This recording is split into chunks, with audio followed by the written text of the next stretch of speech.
Thank you.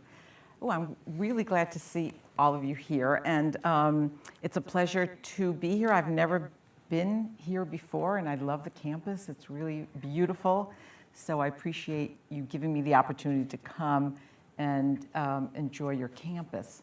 I know it's the noon hour, and this reminds me of when I was teaching 9 o'clock classes in the morning, and the students would come in their pajamas after they've rolled out of bed, you know, and it would take every ounce that I had to get them to sort of participate and make sure that they were awake. So all I can say is pretty soon you'll be able to eat lunch. So I'm going to try to talk about something that all of you are interested in, I hope.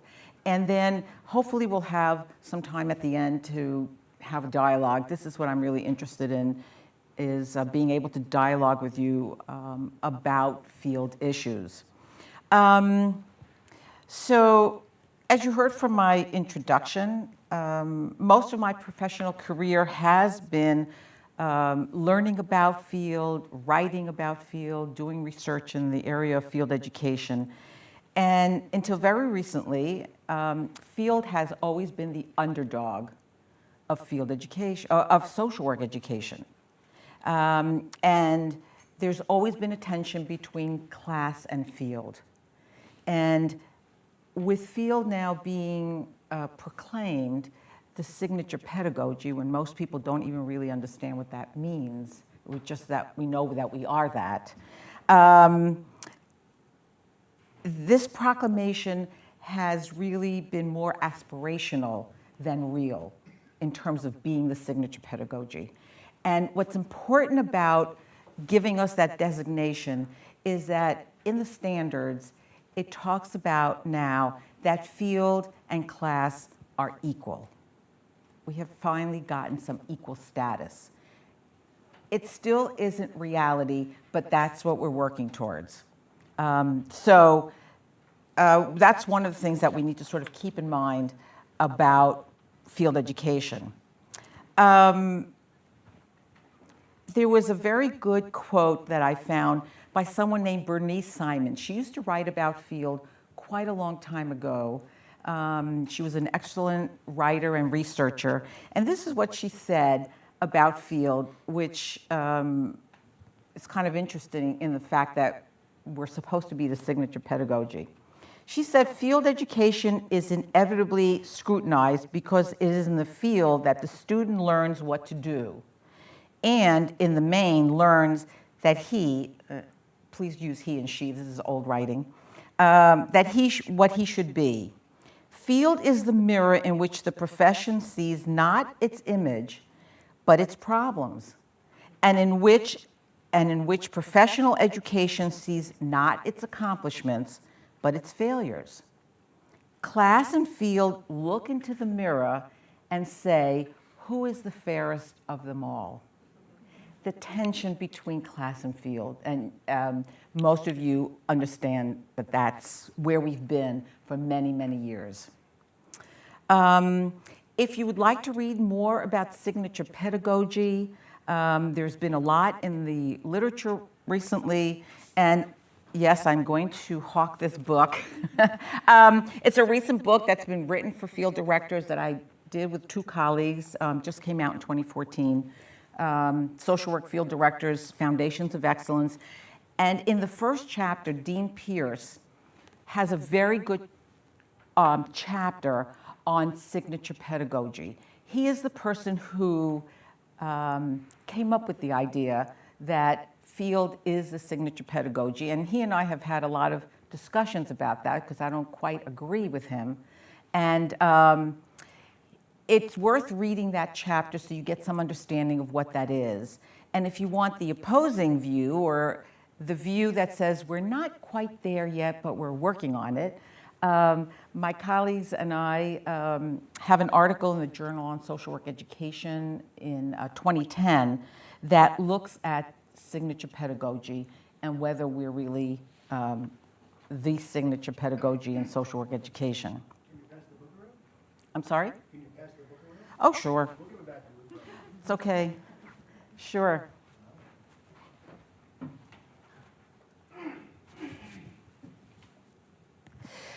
So my research in the past and my dialogue with you today is going to be about challenging the status quo. I know this is a hard thing for people to change, to even think about changing things that we've always done. But we've always done it that way. Why don't we just continue doing it? And so today I'm hoping that I can challenge you to think a little differently by the time you leave here. I'm going to try to address some critical issues in field education. And those issues, field directors, faculty, and deans have to face every single day. It is a 24/7 issue, problems that we have to do every single day. So I'm hoping to help you think about whether we have the right kind of model. Are we doing field in the way it should be done? Can we do things differently? And so I'm hoping that by the time we finish, all of you who walk out of this room will be at least open to thinking about field a little differently than you have in the last whatever number of years you've been in the profession. I also want to be sure that you understand that even though I critique field, even though I will be critiquing field, and I've done it in my writing, it is not a way to devalue field education. I feel field education and everyone who is in it is hugely important and valuable. But we really can't change things or move ahead unless we look at it with a critical view. So I hope you don't see my critique as not having love for field. We are always very good at identifying issues, problems, and challenges, but we are less able to look for and try new remedies. So we're pretty good at saying, here's a problem, here's a problem, here's a problem, but we're not that good at saying, well, what should we do about that? How can we change that? Are we willing to change it? So it's really important now to sort of look back and take a look and have a little glimpse about past events and what their contribution has been to what I am calling a crisis in field education. Okay? I'm calling it a crisis. And I actually want to start with the present, which is not the way you look at the back, but I think we have to have a common understanding of what the present issues in field are and why CSWE has called for a summit in field education. That is going to happen next week or so. Those of you who are going to the annual program meeting have gotten notice that there's going to be a summit about field education. We have not had a call for a summit for research or for policy or for practice or for any other of the explicit curriculum components. The only summit we're having is on field. And so how did we get to this point? Why are we having a summit on field? So some of my remarks as I go on today and my suggestions and arguments will be way out of the box. I mean, way out. And I want you to try to have an open mind about some of the things I say so that we can have some dialogue later on. Now, just go to the next thing. Okay, so here we are in the present. CSWE is having a summit, and my question is this a good sign? Are we giving credit to field? Are we looking at field? Are we saying it's important? Or is this a sign of crisis? So I looked up the definition of summit. I actually went to the real dictionary, like a real book, and I looked in the dictionary. I didn't go online, but I held this big dictionary in my hands. And what a summit is when you have a meeting of the heads of state, the top folks, not their assistants, not the assistants under that, but to have a summit means you bring in your top people in order to have some diplomatic negotiations and ease international tensions, and I put in my own words in there, meaning national, which we're having now a national summit. And that is what we have a summit for, to try to ease tensions. We recognize and admit that there are problems and issues around field. So CSWE has, at this point, recognized that. Okay, what does CSWE see as problems in field education right now? This has been recognized by our accrediting body.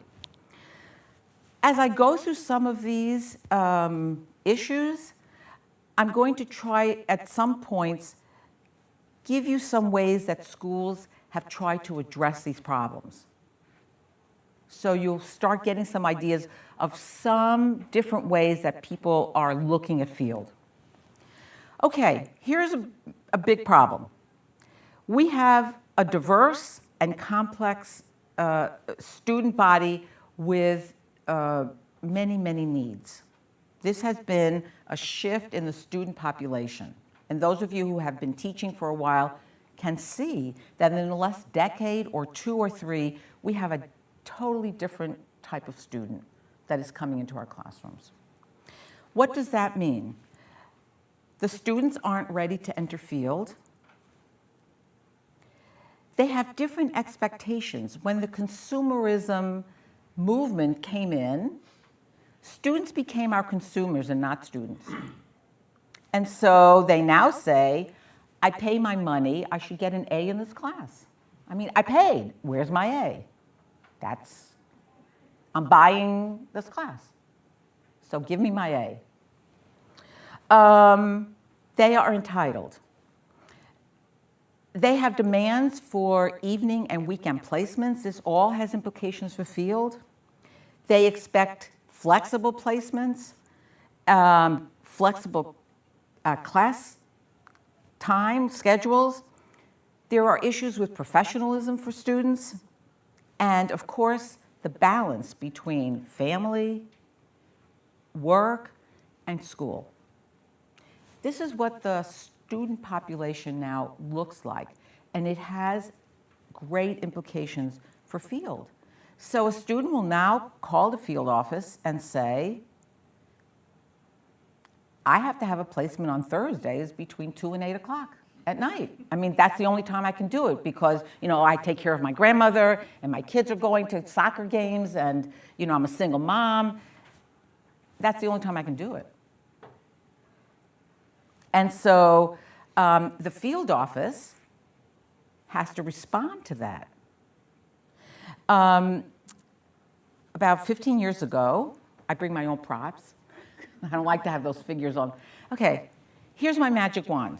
A colleague gave me this magic wand. And she said, when a student comes and wants a Thursday placement between 2 and 8 o'clock, you just take your magic wand, you wave it, and it'll appear. The placement will just come. Well, I've tried to use this, but it doesn't work real well. So if you need a magic wand, go get yourself one. Because that's what's expected from a field office because of the changing natures of students. Okay. There is an imbalance between supply and demand of field sites. We have been talking about the fact that we don't have enough placements for our students. Every school is not going to experience every one of these things. Some things will be experienced more in certain parts of the country and some less. But overall, CSWE sees this as general problems and issues in field. Okay? So we don't have enough placements of good quality. We place students and the agency is sort of good enough to put the student in there, but it's not a good placement. There aren't enough. We have an oversaturation of students. In some areas, you have 8 or 10 or 12 schools all competing for the same placements. It is a huge number to have to deal with and to find that many good placements. So we have, in some places, way too many schools competing for placements. Of course, our agencies are overloaded. They're totally overloaded with work. And then there are economic factors. The economic downturns. In our area, in the Washington, D.C. area where I'm from, we literally had agencies closing every week. They were just closing. Okay? So the economic downturn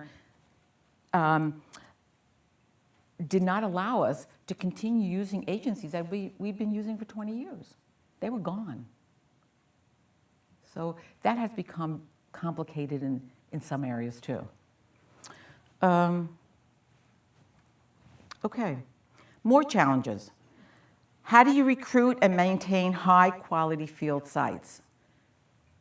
An issue that has been going on in field education for many, many years, even though it is now highlighted. It is very complex to develop placements. It is very time consuming to get placements. And now, field education is not a priority in a business model. Agencies, field sites are businesses. They have to be or they can't survive. And some of our students are actually in things that look like businesses to us, depending on your placements.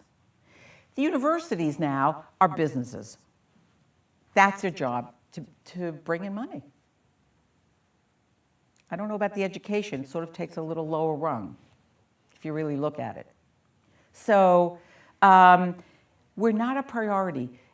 Training students doesn't bring any money. You can't bill, be a third-party biller when you are training students. There's no reward for that in the corporate world out there. And so people are less inclined to take students. Okay. Now, these are all challenges that have been identified by the Council on Social Work Education from feedback from programs. I agree that this is going on. Okay, so what does the 21st century look like? Here are the economic trends and pressures. And that is, we have staff reductions, we have increased workloads, we have a decreased priority on field, and we have Generation X and Y folks who are becoming our field instructors. We had a long discussion about Generation X and Y with the Field Futures Committee. And this generation is quite different from the generations that have been our field instructors in the past. They are a completely different group. And their motivation for taking on students is minimal. That is not where they get their rewards, by teaching students, taking on students. And so you're going to have people stepping back more and more and wanting to do this. So these are some of the realities that we're having to face around field and what our field model looks like. And I'm sort of going to try to get there to what we now have. Okay, another issue are the standards themselves. The standards. It is hard to measure competence. It is hard to implement the standards for the schools of social work. And my favorite thing is that we have a lack of empirical research that shows that any of the standards in field make any difference in student achievement of competence. Whoa. Does having a field manual have anything to do with student achieving I'm just taking them off the top. Does that make any difference whether you have a field manual or not, whether a student achieves competence? We spend endless hours doing a field manual, endless. Nobody reads them, but we have them. They don't read them, believe me, even if they're online. Does that make any difference? Why are we doing it? Does it matter that we train field instructors? I'm going to try to get close. Does it matter? The literature doesn't really show that yet. Does it matter if you have block placement or concurrent? What matters in terms of what we do whether students achieve social work competence and become competent social workers?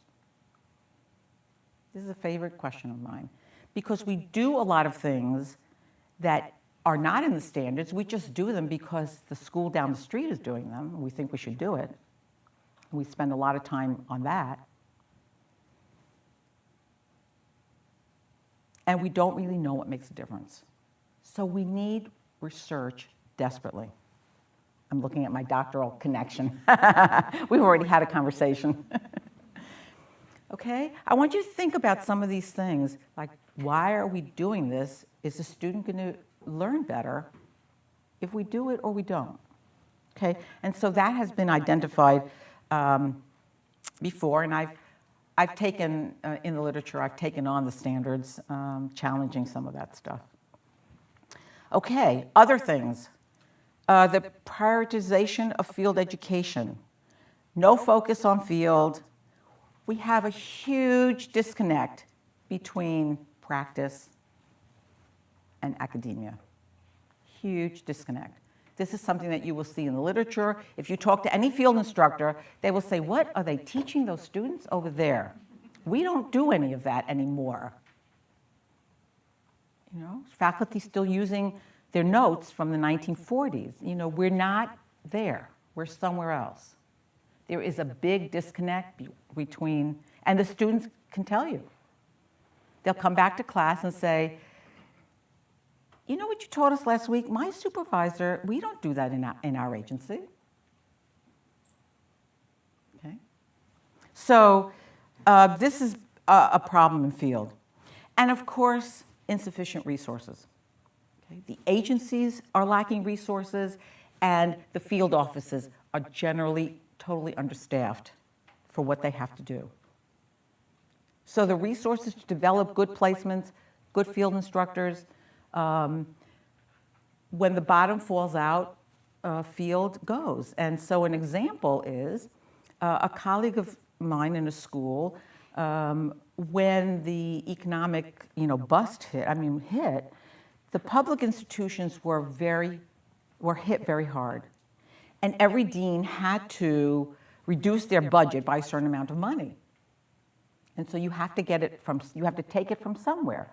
And so the dean called the field director in and said, this year we have no liaison visits. They're out. They're done. No visits. I don't have money to pay for the field people to go out. They still called the agency, they kept in contact, but there were no field visits. Okay? This is a whole model that I would like to talk about at some point, about liaisons and visits. And by the way, if somebody makes a visit once a semester, does that have any impact on student outcomes of learning? Think about it. One visit, which is what most schools have. One visit one semester, and one visit the next. That's if the liaison actually goes out. Very often, they don't. So we have a model that we've always done for 115 years. We have a model where we expect somebody to go out and visit the agency, and that is supposed to produce something. We have absolutely zero empirical evidence that a liaison visit produces students' ability to achieve their outcomes or the competencies. But we stick to the model.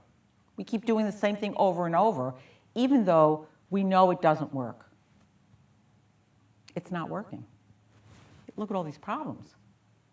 But we still do the same thing. Okay? I told you I was going to be out of the box, but Okay. Here are some other challenges now that I have picked up that I want to share with you. They're not identified by CSWE, but I think if you talk to field directors and liaisons and anybody involved in field, they'll agree that these exist as well.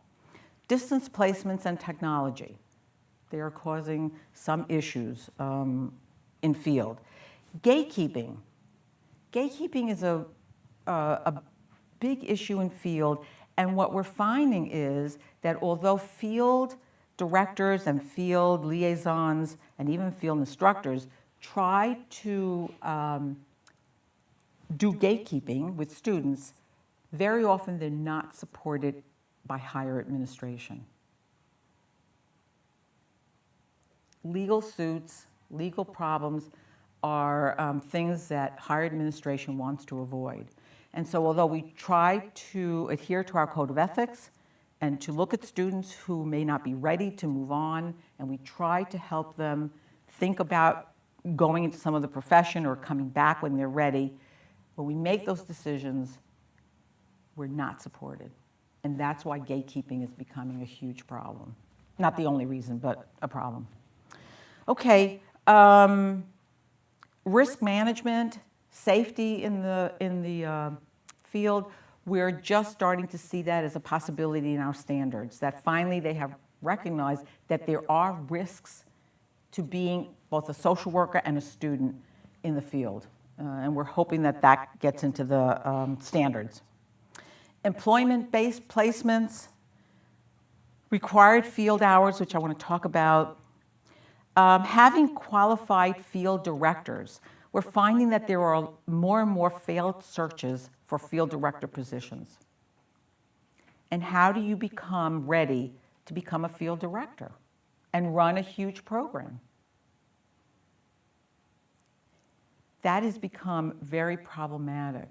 People don't stay in these positions. Turnover is huge in field director positions. And doctoral education is possibly one way to take a look at that, to prepare people not only for research and for teaching, but for being a manager in a field program.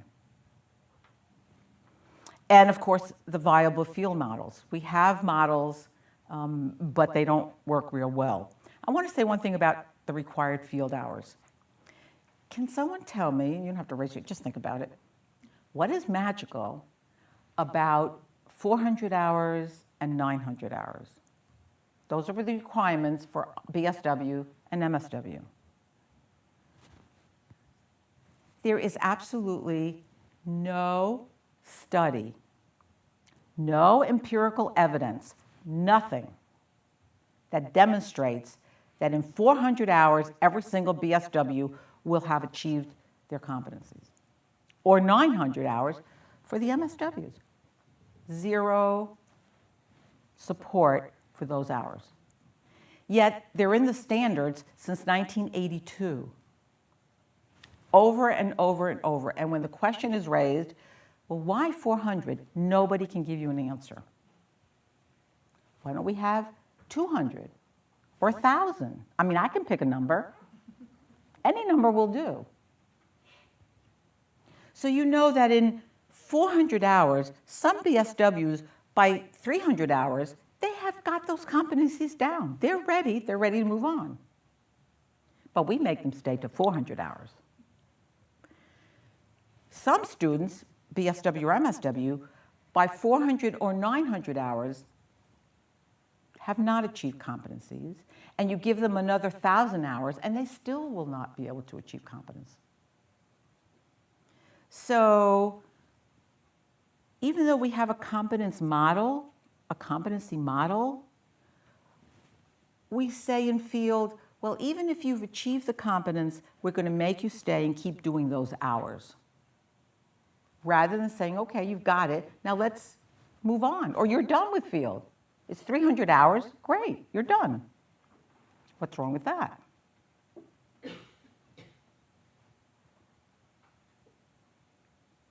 So the model is what I am looking at, because we keep doing it over and over without any empirical base. There is nothing that supports those hours. And we know that students are having great difficulty in meeting those hours. Some schools have 1,000 hours, 1,200 hours. The students can't do it, and what we're finding is that the field instructor and the student are in collusion. We're forcing that behavior. So when a student can't come to field, the supervisor says, okay, you're close enough, and they sign off. Okay? So even the field hours are problematic. They're unrealistic. They're not tested.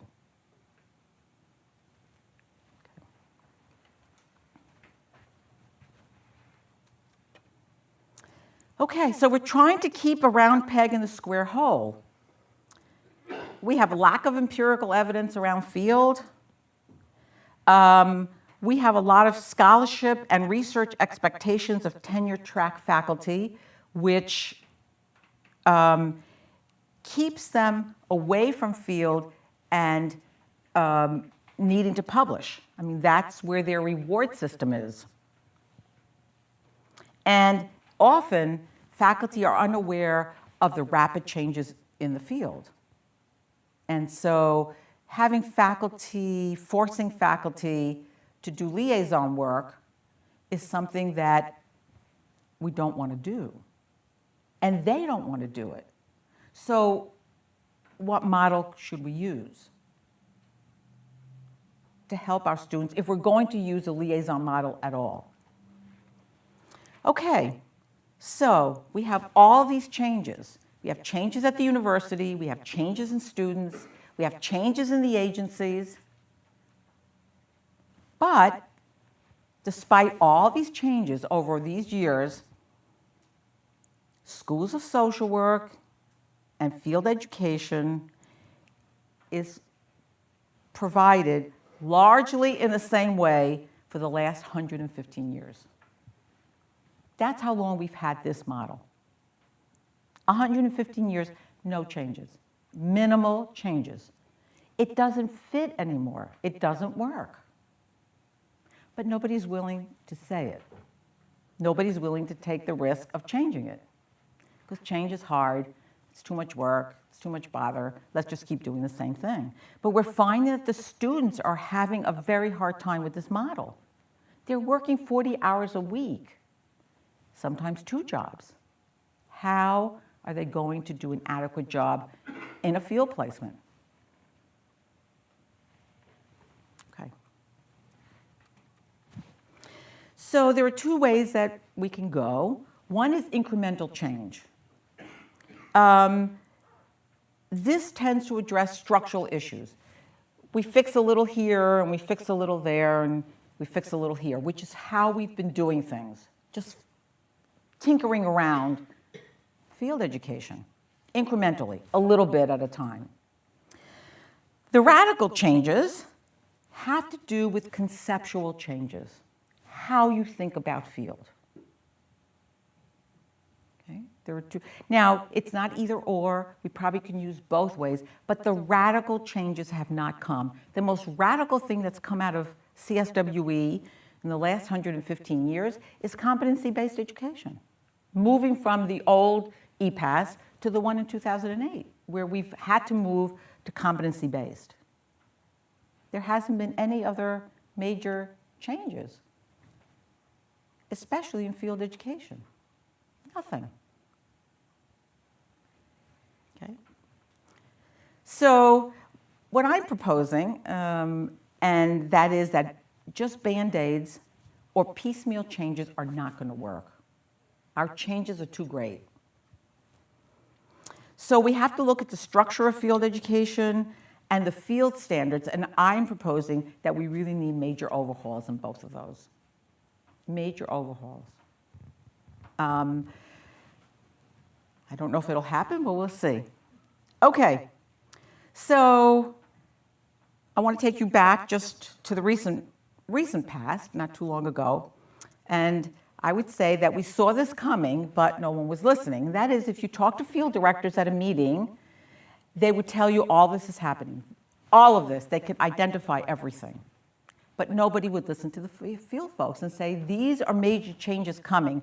We have to do something. but the changes were not forthcoming. So I found this quote from Christopher Shea. He writes for the Washington Post magazine section, and he was talking about doctoral physics students, and why that department was sort of broken. It wasn't working. And this is at George Washington University. And so what he said was, graduate education in the arts and sciences, and of course, I fool with everybody's quotes, and I put in field education, so he didn't say that, is a lot like the stock market in the early 2000s. All the participants in the system know that it has deep flaws. Things can't continue the way they have, but few people dare to challenge what everyone is doing. If everybody's doing it, it must be good. It must be okay. Besides, if you just ignore the problems, there's always a chance they'll go away. There's been tinkering around the edges to deal with these problems. And what the physics department did at that school was totally scrap the total curriculum for doctoral students. Totally. There was nothing on the paper, it was blank. And they decided to partner with the business school because the physics students only thought they had this path. And so they partnered with the business school. The students did 2 years of physics, and then they had to go out and work in a corporation. And then they came back and they took classes in the business school, and then they finished their doctoral work in physics. Huge, major leap for this department. Huge. Okay. So people see problems, they think out of the box and try to fix it in some way. That's what this one department did. Okay, I thought that was close to what field education is doing. Okay, I want to tell you about something that happened on June 21st in 2002. So now we're talking about 12, 13 years back, a decade. At that time, my colleagues and I, who write together, Julianne Wayne from University of Connecticut and Miriam Bogo from University of Toronto in Canada, who is the preeminent writer in field education. If you haven't read anything by Miriam, that's what you must read. We were talking about, now this is 12 years ago, the issues in field education that were bringing us to this crisis 12 years down the road. We already saw it then. And what we decided to do was to pull together experienced field directors who could have the time to sit down and talk about how and what we could do. So we took the consortia that we belonged to, the Mid-Atlantic was the one I belonged to, and the Connecticut consortia and the Canadian consortia and the New York consortia, and we decided to call a meeting. The three of us. We had no money, we're just calling a meeting. This is called Just Do It. And we asked Hunter College if they would host it, because New York was kind of central to everything. We told the field directors that we were going to spend the day thinking out of the box, that we wanted to have time to think. It's amazing, because when you go to APM, you can't, you're just running. 37 field directors came on their own to this meeting. Hunter College, their dean was very pro-field, and he gave us coffee and all that stuff. I mean, we didn't have any money. And then everybody put in $20, and we had, this deli bring in all this food, which was very nice. That's how we ran this crazy meeting. So we knew that there were significant changes at the university, at the practice community, and the students. We already talked about that. Field directors were expending a lot of energy in trying to make this model work, and it wasn't working. And then field directors were reporting that they had concerns about the difficulty in maintaining standards of educational excellence in this context. As things were changing, you couldn't have excellent placements and learning. So what we wanted to do was identify the big issues. We wanted to discuss changes that were big and small, and we thought, well, there may be some next steps out of this meeting. We wanted to know what was the defining characteristics of field and what was the empirical support for these characteristics. So a characteristic of field is having liaisons. And we said, what empirical research is there to support having field liaisons? Is there anything? People say it's nice to have them. But what impact do they have on student learning? We wanted to know what we value and what we should question, which was everything. And if we were inventing social work today, this is what if we had an afternoon, we could go there. If you were to invent field today, you had a blank piece of paper, what would it look like to make it work? Would you have the same thing we have now? Or would you think about something completely different? Or maybe a mixture of what we have and some new things. If you had the power to develop field today, what would it look like? So that's something that we wanted to talk about. Okay, you can see that we had this little mini summit with experienced folks more than a decade ago.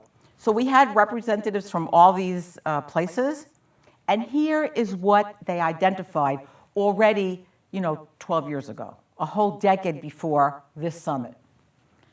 Agency-school relationships, the social work program and its fit in the university, field instructors, students, the structure of field, the curriculum, and at that point, international placements were sort of new, and so that was a problem.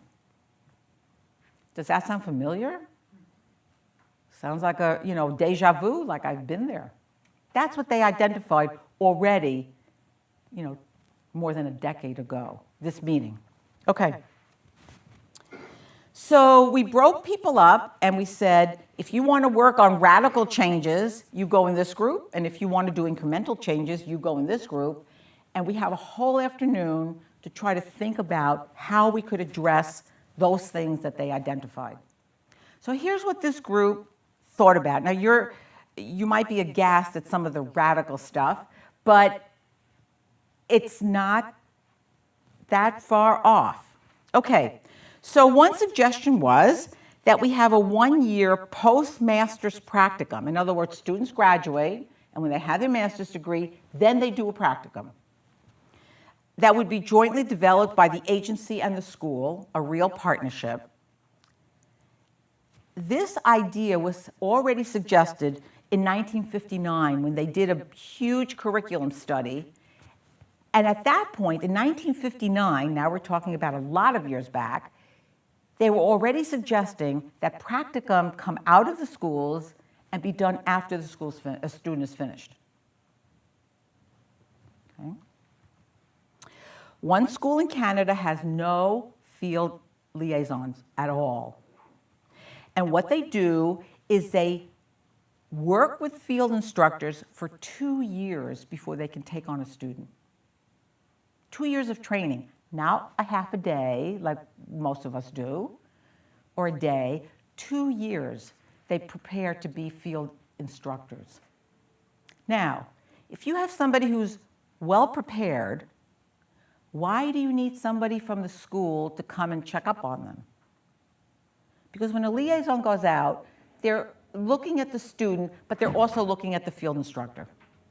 Are they doing a good job? Are they helping the students integrate? These field instructors were totally trained. They knew the curriculum. They knew teaching modalities. They knew supervision. All of that was covered in the training. And so you don't need anybody to go out and check them. They are master teachers. Think about it. We ask people to be field instructors with 2 years of experience, barely. And they are the ones who are putting forth our signature pedagogy. Not only that, they're volunteers. We'll talk a lot about that. They're volunteers. What is that about? So think about the medical model, not in terms of practice. You know, that's like a no-no. We don't think about the medical model. But think about the doctors who go out on rotation, you know, who go out with a doctor to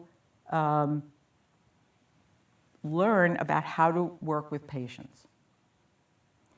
Now, the person who is teaching these medical students, do you think that person is out of medical school 2 years? Who is training the doctors?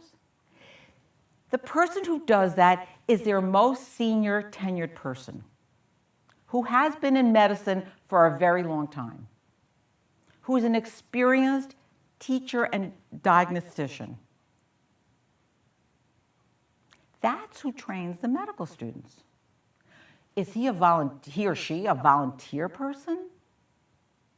They're paid. I mean, they're paid very well to train the students. Think about our model. Do you think somebody from the medical school has to come out and check on this doctor whether he's doing a good job teaching the students? Think about the nurses. They send their preceptors, faculty, out to the agencies to work with the students directly. Faculty folks. Nobody comes out and checks on them. They're faculty. They know the curriculum. We have a very interesting model that's left over from a very long time ago. Okay. So, having a liaison is something that I would question in terms of our models. They are very expensive. They're very expensive, and I don't know if we get our money's worth. Just don't know. Okay. Another idea was to, and Allison's eyes went up on this one, it was to contract field to the private sector, privatize field. Now, this came from fellow social workers and field directors, okay? I didn't make these up. And what they said was that the agencies have privatized some of their work. In other words, child welfare is now done by private groups. You know, the departments of social services don't really provide services per se to the kids anymore. It's done by outsiders, private organizations. It's done in juvenile justice. Why not in field? Take it out from the educational part and separate it out. So the private sector says that they are more efficient and more cost effective than the public folks. So a suggestion was just take field out and let somebody else do it. Okay, more radical changes. They talked about online programs, which were not as popular then.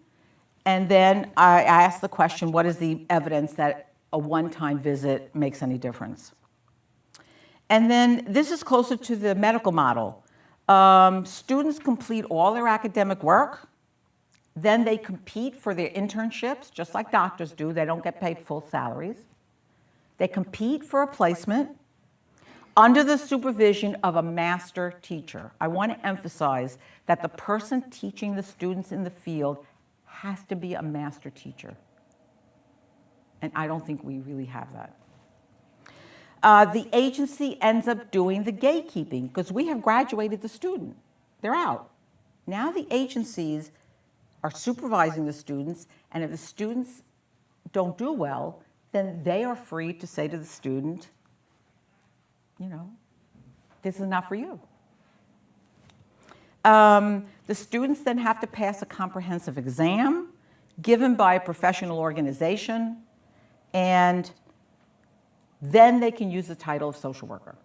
So completely different model out of the box. You separate the education and the training functions. This, by the way, has been suggested over the last 50 years. This is not the first time that this has come up. Not at all. And people are very squeamish when you say you take field out of the educational institution. People don't want to give it up. But there are, issues with what we've got. Okay, the incremental changes, and you'll recognize these. The first one is a little less incremental, but I'm all for it. And that is, we have to pay our field instructors. We have to pay them. They are doing a professional job, and if you pay them, they're much more accountable. Much more accountable than a volunteer. They suggested online seminars, adding an hour to practice class to talk about field, do integrative seminars. You can recognize these incremental changes. We've all done some of this. But even though we've done these things, the field issues have gotten bigger and worse. So the incremental changes have not really fixed the problem. Okay. So they also suggested some new models for field. This is the more out of the box. You do your first year in school with labs and simulations. And in the second year, you have practicum in accredited sites. This is becoming much more popular, happening in Canada. So they're not really talking about skills labs, which are helpful, mostly on the undergraduate level, but they're talking about real simulations. And their students would do that the whole first year and then have a second-year placement. That means that the field director would only have to do one-time placement of the students. I know the field directors are happy about that. One placement. And by the way, is it possible for a student to stay in an agency for the 2 years? Why are we changing their placements? There is nothing in the standards that says that the student has to have 2 different placements. They just have to do practicum for 2 years, not in different placements. So for some students who are in the right kind of agency that's large enough that the student could have a completely different experience, they could stay there if that would work with a different supervisor. That takes a lot less work by the field director. And if you could have 50 of those or 75 of those, that would cut your work a great deal. And the student could be learning completely different things in the same agency. There is nothing that prohibits that. But nobody will do it. Or they'll only do it under duress. Or if a student comes and says, I have to stay at this agency. And sometimes somebody will give in. There is nothing wrong with that. We're unwilling to try new models. Okay. Another model is to have a different assessment of students. This is an interesting model with a competency. And that is, you give student credits, and they could spend it the way that they want. And that is, for some students, they need more experiential work, more field, and they can spend their credits on that. For other students, they need more cognitive work, more theoretical work, and so they would take more classes. It has to do with being able to assess what the student needs. So everybody doesn't have to do the same thing. There are students with different needs. Why are we making everybody do the same exact thing? It's just easier. Just easier. Okay. Okay. Gosh, it's 1 o'clock. That's not a good thing. What do you want me to do? I've got a whole bunch of stuff. Maybe we could stop, because I've got lots of other stuff to show you, because I wanted to go back and show you how the issues that I pointed out for the summit go back to 1932. That's when these issues started to be identified.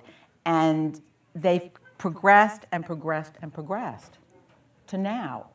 And we still have the same model. No matter how long we've been saying this is a problem. We don't have enough placements. We don't have good supervisors. We need to train them. We could spend endless time training field instructors when in fact the people we should be using should be competent to teach our students. That's who we should be selecting as our field instructors. But that's not the reality out there. It's not real. So how do we fix the model to make this work better? Okay? If it was working, we would not have a summit. We would not be meeting. We'd be saying, oh, everything's okay. Well, it's not okay. So I've got lots of other stuff, to move in that direction. But you can see I'm more towards the radical and to questioning what we do. And so how about if we just open it up? Can I make a suggestion? There's a class that starts here. at Oh, 1 o'clock. we better get out of here. So there's I'm sure they would love to. Yeah. There's Okay. an instructor. I noticed on your schedule. I just want to say one little thing. I have to show you this. When I was doing research at CSWE, researching the field standards and how we got to the ones we have, I found the very first curriculum policy statement from 1952, right after CSWE became. Now, this is the total 2.5 pages. I've got this on. I want you to see this. You have to, because I touched this is a copy. When I touched the original one, I almost fainted. This is what the schools had to do, and field has 3 sentences. And you know what's in there? Generalist practice, that the students have to be in an agency long enough to demonstrate that they can practice as a competent person. And that was it. And I thought, this is gorgeous. This is perfect. This is the original curriculum policy statement, 2.5 pages. So that's it. Oh, gosh.